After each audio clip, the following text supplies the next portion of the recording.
I vented to my boyfriend about my boss. Then I found out he won the company. I never thought I'd share this, but the last year of my life has felt like one long lesson in how power hides in plain sight. I was 27 when I landed what everyone in my family called a real job, the kind with a badge, a benefits packet, and a glass building that reflected the skyline like it owned it. The offer came with a 5-year employment agreement. Golden handcuffs, they joked, because the company had proprietary client relationships and training investments they needed to protect. I remember signing it in a conference room that smelled like fresh carpet glue, my pen hovering for a second while HR smiled too brightly and said, "This is just standard for leadership track hires." I wanted stability, and the salary meant I could finally stop calculating groceries in my head. My boss, Grant, shook my hand afterward like he was christening me into some private club. He was the kind of man who filled a room without raising his voice. Tan suit, perfect teeth, a laugh that landed like a compliment even when it wasn't. The first few months were fine, almost fun, because I was learning fast and he praised me in meetings, calling me a breath of fresh air and exactly what we needed. Then the tone shifted so subtly I didn't catch it at first. Late-night Slack pings that weren't urgent, quick chats that somehow happened only when the office emptied out, compliments that started sounding less like feedback and more like appraisal.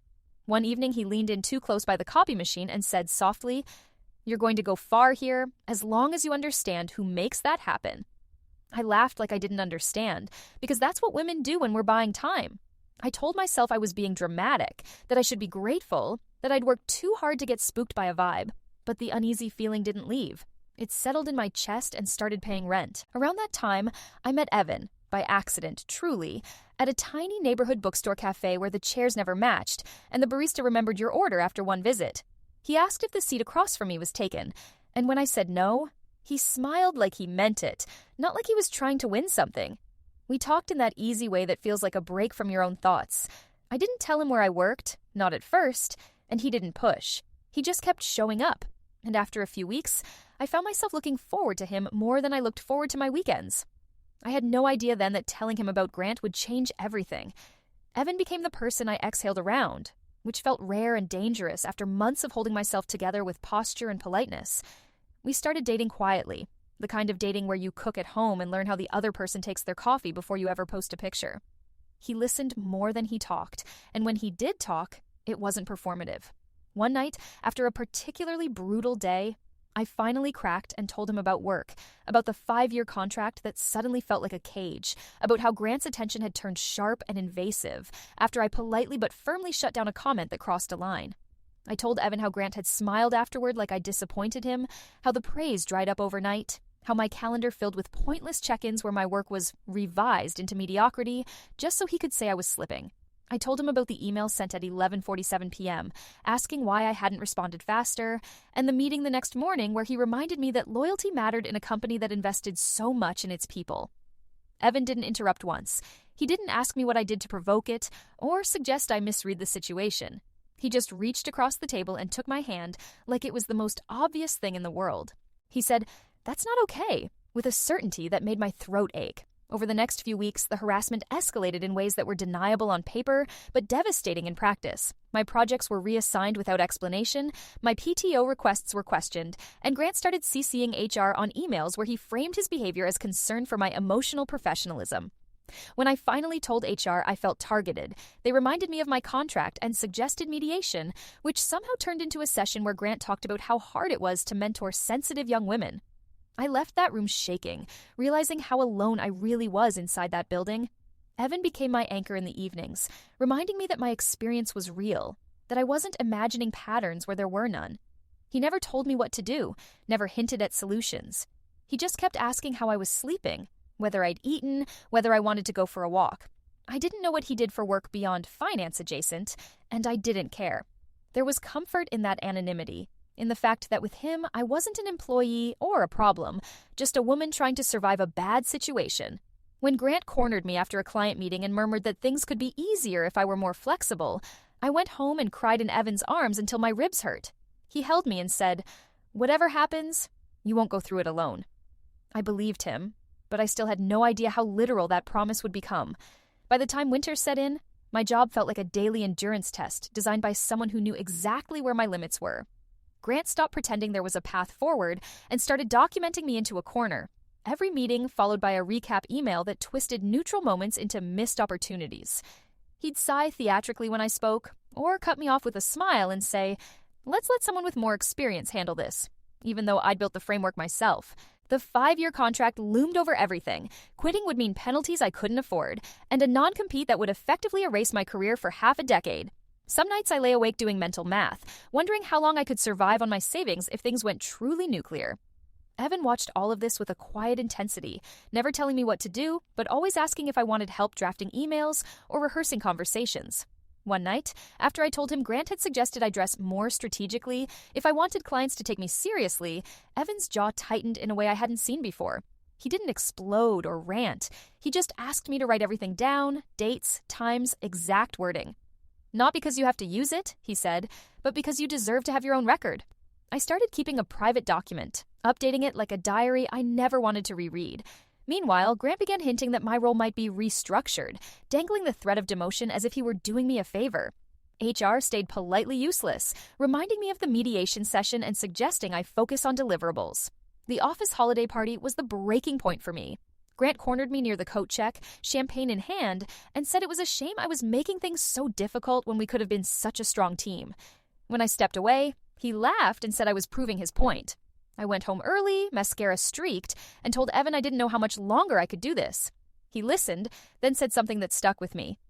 "You don't owe anyone your silence." I still didn't know who he really was. Still thought of him as my calm, steady boyfriend who worked somewhere adjacent to money and wore nice watches he never mentioned. When he kissed my forehead and told me to trust him, I assumed he meant emotionally. I had no idea that behind the scenes, wheels were already turning, and that my story, my messy, painful, too honest story, had landed in the ears of someone with far more power than Grant ever imagined. The reveal didn't come all at once. It crept up on me in small, unsettling moments that made me question my assumptions. It started when Evan asked more pointed questions about the company's structure, about who sat on the board, about how funding decisions were communicated internally. I remember laughing and asking when he'd become so curious about corporate politics, and he just shrugged and said he liked to understand the systems people were trapped inside. Around that time, Grant's behavior shifted again, becoming almost syrupy, as if he sensed something in the air. He started inviting me back into meetings, praising my work in front of others with a forced enthusiasm that made my skin crawl. HR suddenly emailed to check in, using language about culture and alignment that felt suspiciously rehearsed. I told Evan about the change, half hoping it meant the worst was over, half waiting for the other shoe to drop. One evening, after dinner, he asked me to come with him to an event the following week, something work-related but not boring. I agreed without thinking, assuming it was another networking mixer full of people pretending not to check their phones. The night of the event, I realized how wrong I was. We pulled up to a downtown hotel with valet parking and banners for a private investor summit, my company's logo displayed prominently on the entrance. My stomach dropped so fast I felt dizzy. Evan squeezed my hand and said, "I should have told you sooner." And in that moment, everything clicked. Inside, people greeted him by name with a deference I'd never seen directed at him before, introducing him as a key partner and visionary. When someone mentioned the upcoming multi-million-dollar funding round and thanked him for his continued support, I felt like the room tilted. Evan was the main investor in my company, the one Grant referenced in hushed tones as if he were a myth. I barely heard the rest of the conversation, my mind replaying every night I'd vented on Evan's couch, every detail I'd shared thinking he was safely outside my professional world. In the car afterward, I asked him why he hadn't said anything, my voice shaking.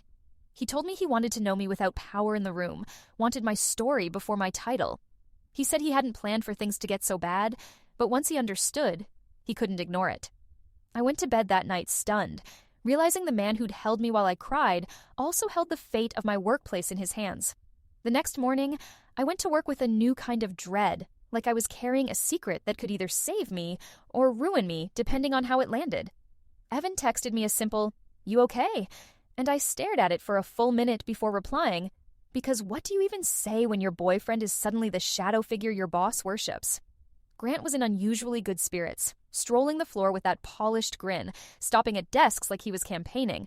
When he saw me, he said loudly, "There she is, our star," and it took everything in me not to flinch. It felt like he could smell the change, like animals do before storms. I kept my head down, focusing on deliverables, but my inbox was full of meeting invites that didn't make sense. Strategy alignment, culture sync, leadership touchpoint. HR scheduled a wellness check-in for the first time in my entire tenure.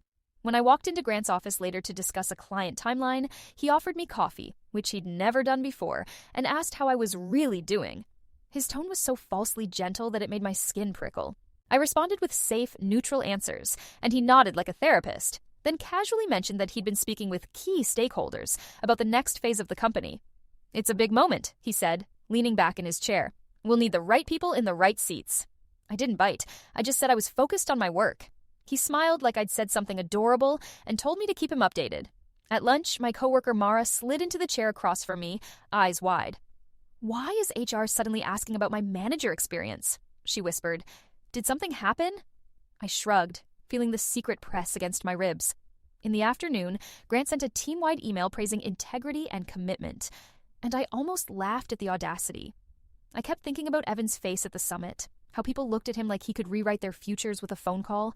Part of me felt guilty, like I'd accidentally recruited him into my mess, and part of me felt furious that it took his proximity to power for anyone to care. That evening, Evan came over with takeout and sat at my kitchen table like he was bracing for impact. He told me there would be a board meeting in 2 days, that the funding round was conditional on governance improvements, and that he'd asked for an independent review of leadership conduct. "They can't keep pretending this is just interpersonal," he said. "It's liability, it's culture, it's cruelty." I stared at him, torn between relief and fear. "What if Grant retaliates?" I asked. Evan's expression hardened, but his voice stayed calm. "Then he'll be retaliating against a process he can't control," he said, "and you won't be alone in the room anymore." Those 2 days before the board meeting dragged like wet laundry, heavy and clinging to everything. Grant didn't retaliate outright, not yet, but he did something worse. He performed niceness like a weapon, hovering near my desk to ask about my weekend, telling others how resilient I was, framing my exhaustion as a quirky personality trait. I felt like I was watching him rearrange the narrative in real time, laying down soft-looking carpets to cover the trapdoors he'd built under me.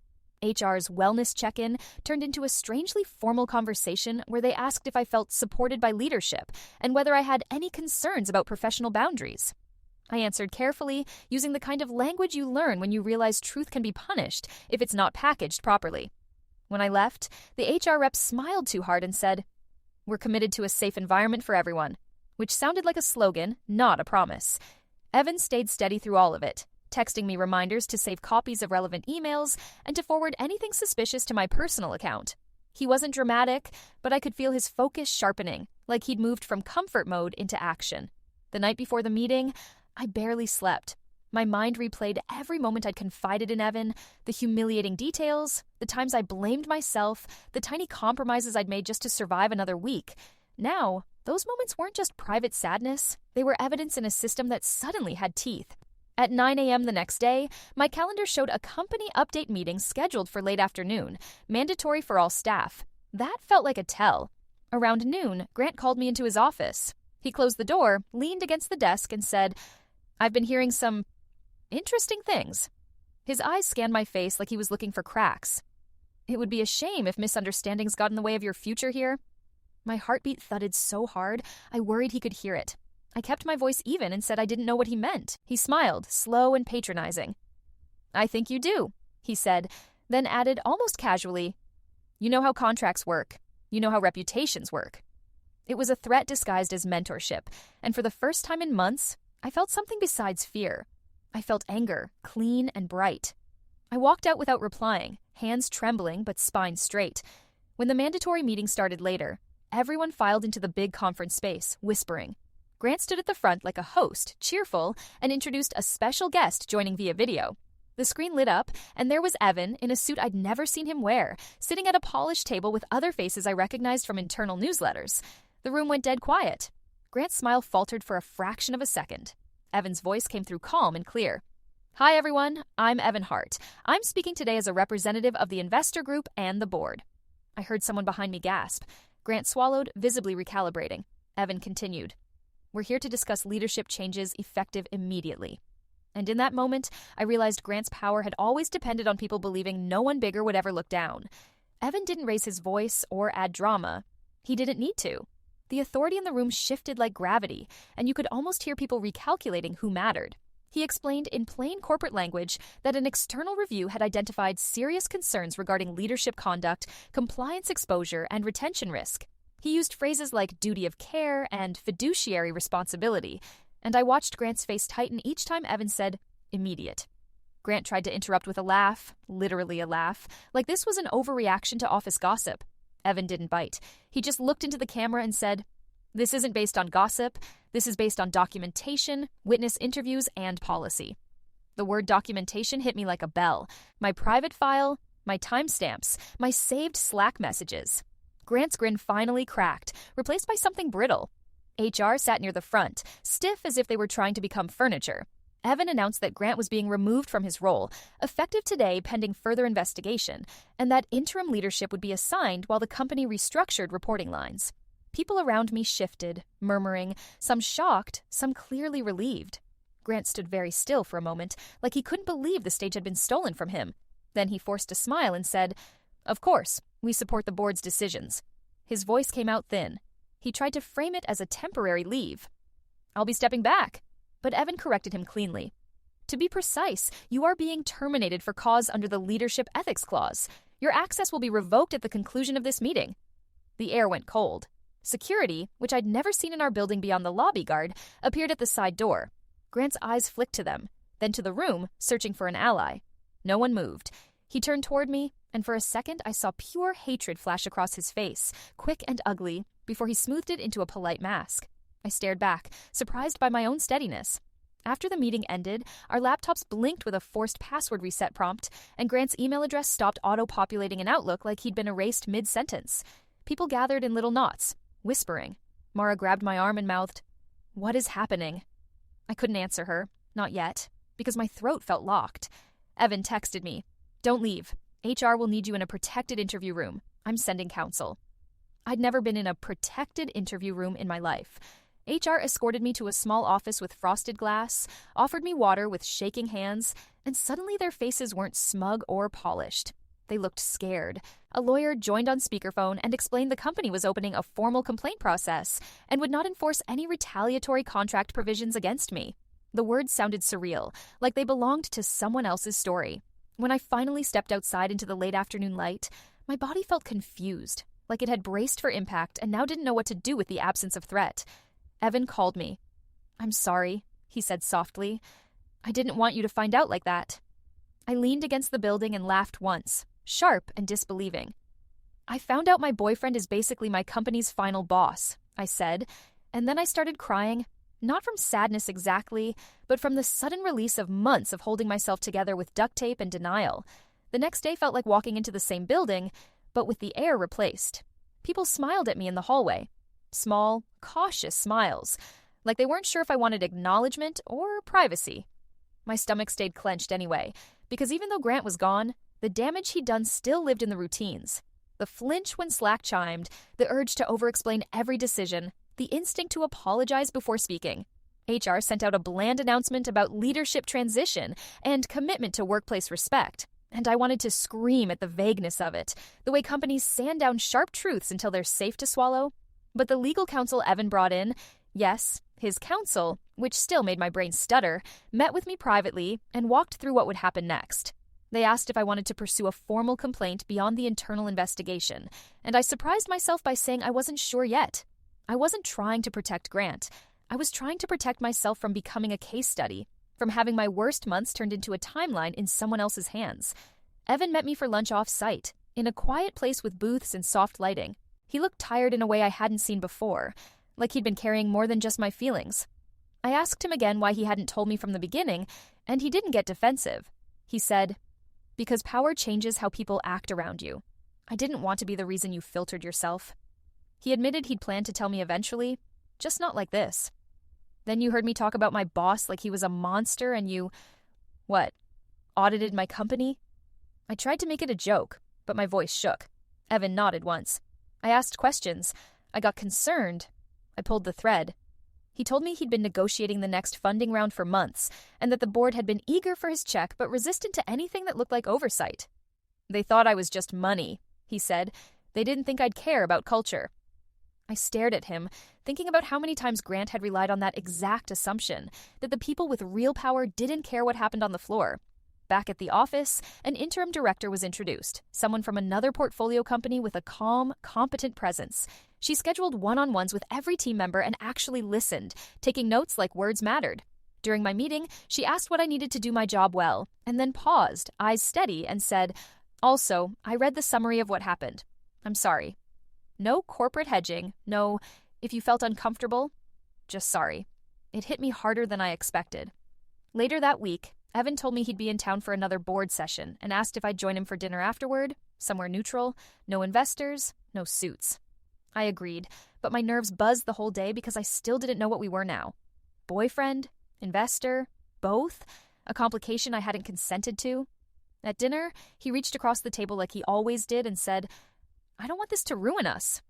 I laughed, weak and honest. "It already changed us," I said. "The question is whether it changed us into something we can live inside."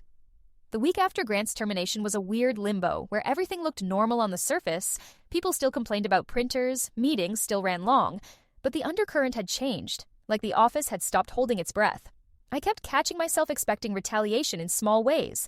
A sudden calendar invite from HR, an accusatory email, a request to hand off my projects as a quiet demotion. Instead, I got something I'd never experienced there: clarity.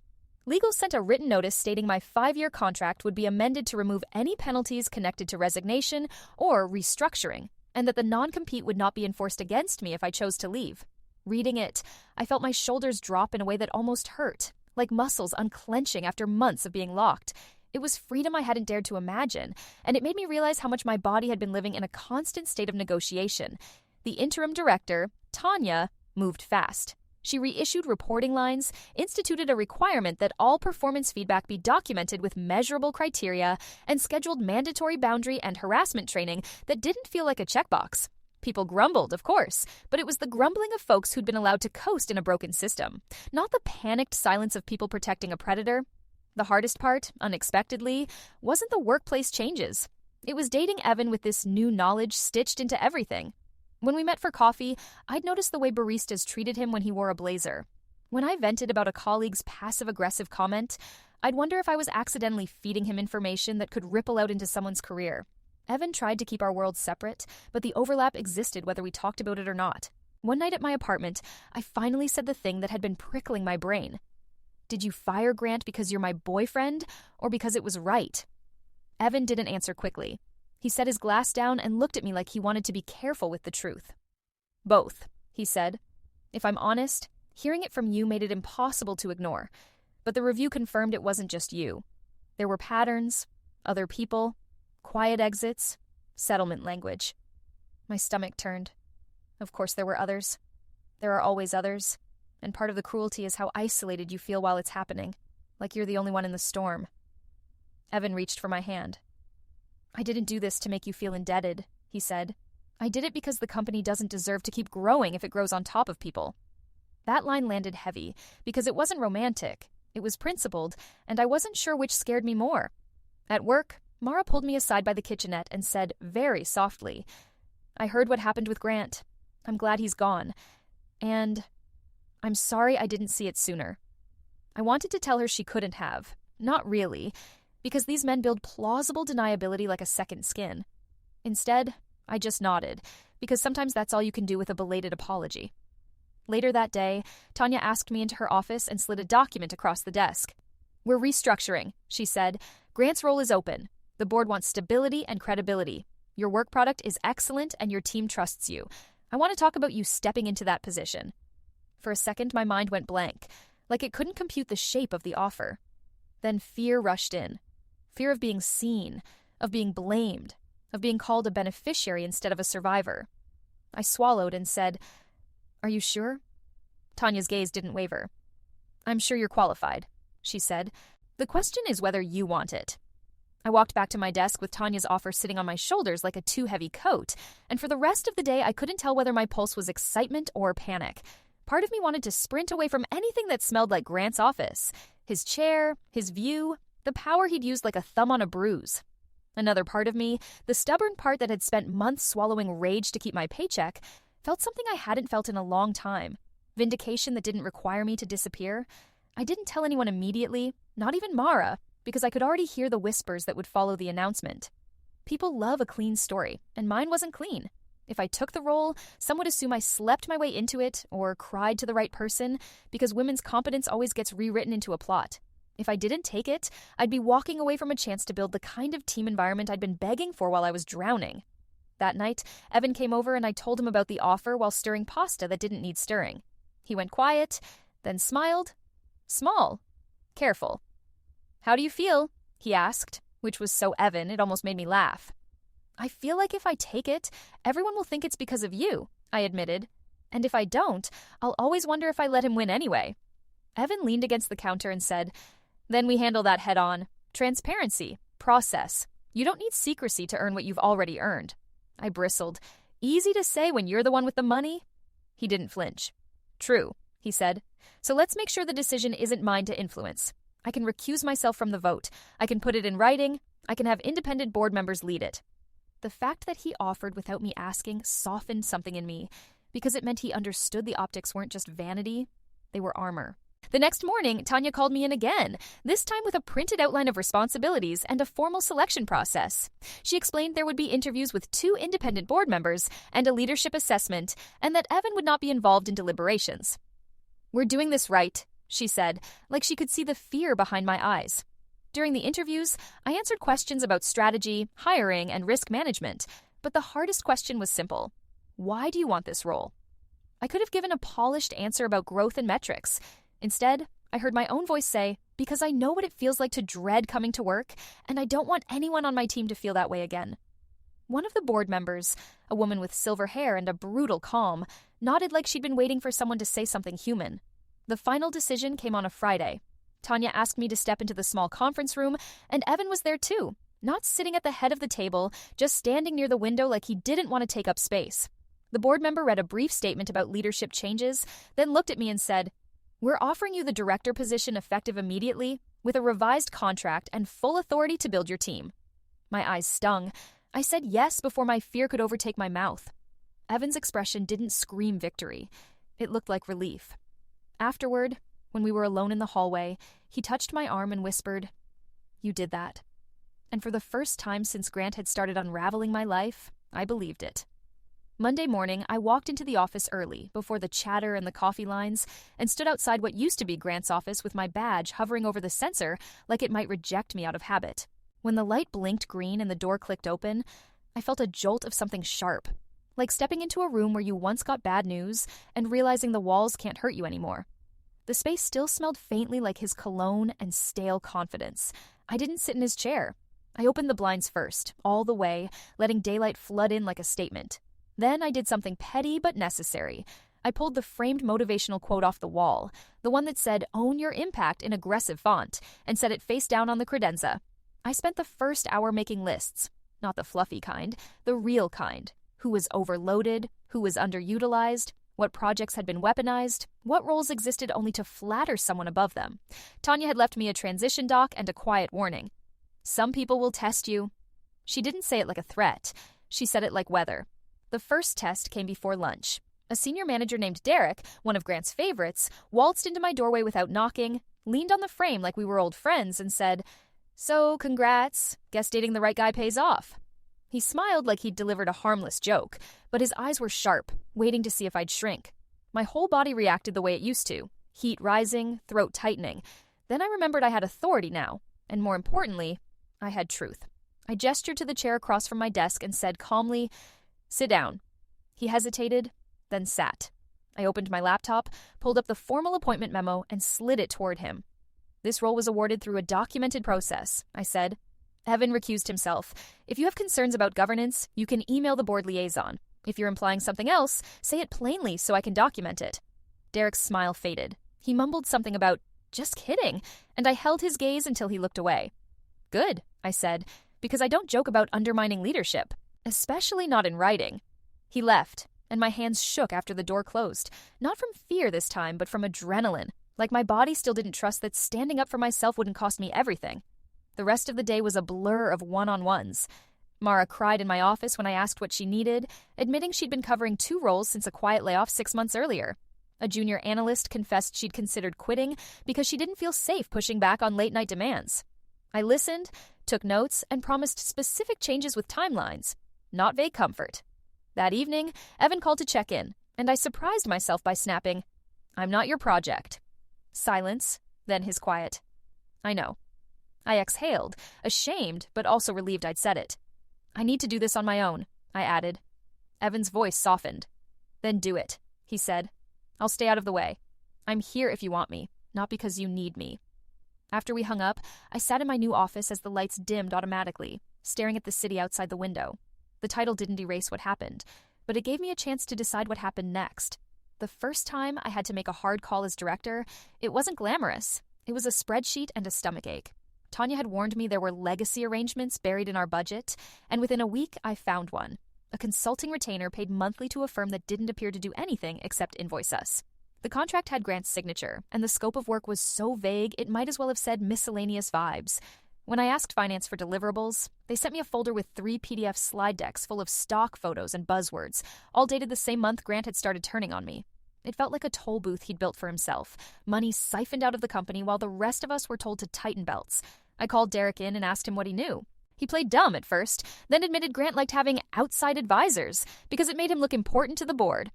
"It's not a big deal," Derek said, shrugging. "It's just how things work." That phrase, "just how things work," made my teeth hurt.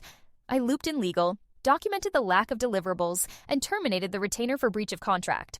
2 hours later, I got an email from an unknown address calling me a climbing little ingrate and warning that I'd regret poking at things you don't understand. My pulse spiked, but instead of spiraling, I forwarded it to counsel and security, and for once the system responded like it was supposed to. The next day, security confirmed the message had been sent from a device registered to Grant's old company phone, which apparently he'd tried to keep. HR handled it quietly, but the message landed in me like a final reminder. He wasn't gone from my nervous system just because he'd been removed from the org chart. At the same time, the office culture started showing me its fractures. Some people were relieved by the new boundaries. Others resented them, like I'd stolen their right to operate without consequences. I set a team policy that all after-hours requests had to be truly urgent and justified, and I watched a few managers squirm when their favorite power move got taken away. I introduced rotating meeting facilitators and required agendas, which sounds boring until you realize how much chaos hides inside unstructured time. I also started doing something Grant never did. I praised people specifically, in public, for work they actually did. And I owned mistakes out loud so no one felt like perfection was the only currency. One afternoon, Mara appeared in my doorway holding a coffee and said, "It's quieter," like she didn't trust the word yet. I knew what she meant. The constant hum of dread was fading. Not gone, but fading. That night, Evan and I met for a walk near the river, the city lights trembling on the water. He asked how it was going, and I found myself telling him about the retainer, the threatening email, the way I'd handled it without collapsing. He listened, proud, but careful not to make it about him. Then he said, "I have something to tell you." My stomach flipped, because with Evan, that phrase could mean anything from "I love you" to "I'm moving to another state." He stopped walking and looked at me. "The funding round is still happening," he said, "but I added a clause. If leadership retaliates against anyone who participated in the investigation, the funds pull automatically." I stared at him, the cold air burning my lungs. "You did that for me," I said. Evan shook his head. "I did it for the next woman," he replied. And it hit me then that what I'd thought was a messy, private crisis had become something bigger, an inflection point maybe, where the company had to choose what kind of organism it wanted to be. I squeezed Evan's hand, not because he saved me, but because he helped build a world where saving wasn't required in the first place. The last big test came from somewhere I didn't expect. Not a man in a suit, not a smug email, but the board's impatience. Investors love the idea of culture until it slows down velocity, and as the funding round got closer, the pressure started squeezing from above. I got invited to a board update call, and for the first time, I was on the other side of the glass, presenting, not being managed. The agenda was supposed to be metrics and milestones, but halfway through, one of the older board members asked, "So are we done with the internal drama now?" Like the last months were a TV subplot they wanted wrapped up, my cheeks burned. I could feel my old survival instinct urging me to laugh it off, to soothe, to make it palatable. Instead, I kept my voice steady and said, We're not calling harassment drama. We're calling it risk, retention, and reputation, and we're addressing it like adults. There was a beat of silence. Then Tanya, still on as interim advisor, cleared her throat and backed me up with a crisp summary of policy changes and the new reporting structure. I saw the board member's mouth tighten, but he didn't argue. After the call, I sat staring at my own notes, heart pounding, because I'd just done what I'd always been punished for, naming reality plainly.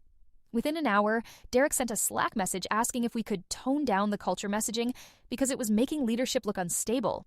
I replied that stability built on silence is fraud and asked him to schedule time with me if he wanted to discuss. He didn't.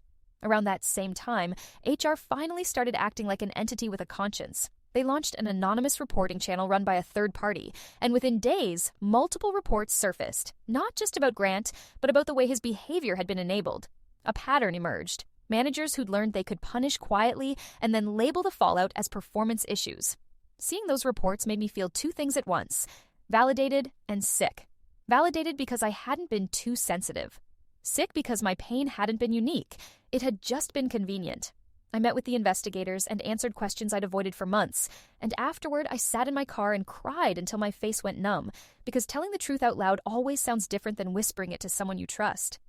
Evan didn't push me to share details, but he did show up the way he always did, steady and present.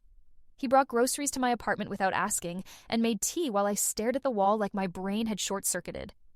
"You're doing something hard," he said quietly. "Hard things take more out of you than you realize." The next day, I walked into the office and found a small note on my desk, handwritten, no signature. "Thank you for making it safer to breathe here." I stared at it for a long time, my throat tight. That note did more for me than the promotion, more than the title, because it made the whole ugly story feel like it had a point beyond my own survival. Later that week, the funding round closed. The announcement went out with the usual corporate fanfare, but this time it included something new: a public commitment to workplace safety standards and independent oversight, baked into the governance structure, not tacked on as PR. When I read the final draft, I noticed a line about consequences for retaliation and smiled despite myself, because I knew whose fingerprints were on it.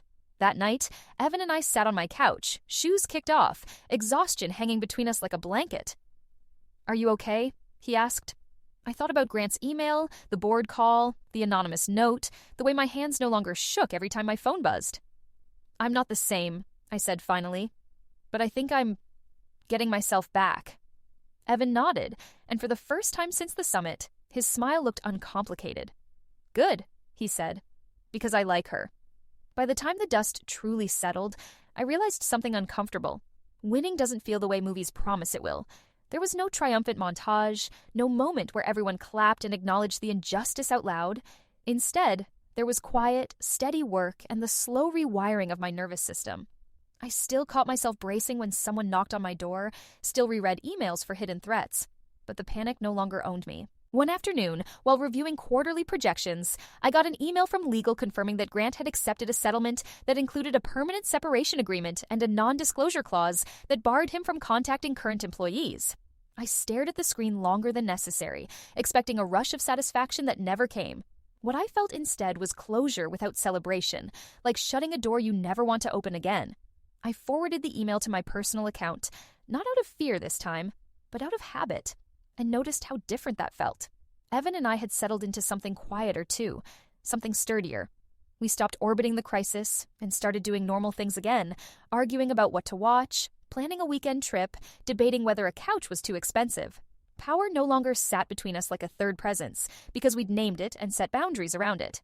He never gave me updates about the company unless I asked, and I stopped censoring myself around him, trusting that my feelings didn't automatically become leverage. One evening, as we cooked together, he said, "I'm proud of you." And for once, it didn't make me flinch. At work, the changes began to show in small metrics that didn't make headlines but mattered more. Turnover dropped, sick days decreased, and junior employees started speaking up in meetings without apologizing first. During a town hall, someone asked what prompted the cultural overhaul, and I took a breath before answering. "We listened," I said, "and then we acted." I didn't center myself, but I didn't erase myself either. Afterward, a woman I barely knew stopped me in the hallway and said, "Seeing you here made me stay."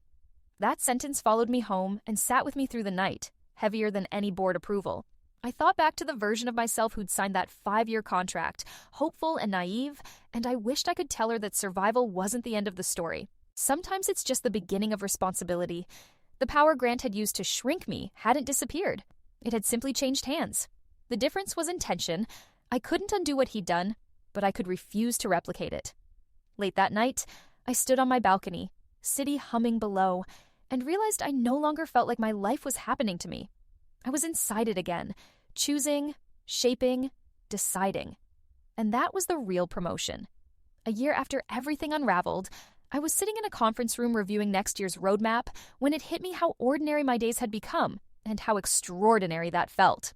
The company was growing, steadily, sustainably, not in the frantic, ego-driven way Grant had pushed, but with intention.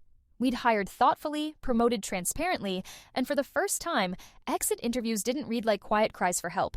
I still carried the past with me, but it no longer dictated my posture or my tone. When new hires asked about leadership philosophy, I told them the truth, that power reveals who you are when no one is watching, and that my job was to make sure no one had to trade their dignity for a paycheck. Evan and I celebrated our anniversary with a low-key dinner, no investors, no speeches, just us. At one point, he raised his glass and said, "You know, I didn't make you anything." I smiled because I knew what he meant. "You just stopped someone from breaking me," I replied. We clinked glasses, and I felt a quiet certainty settle in my chest.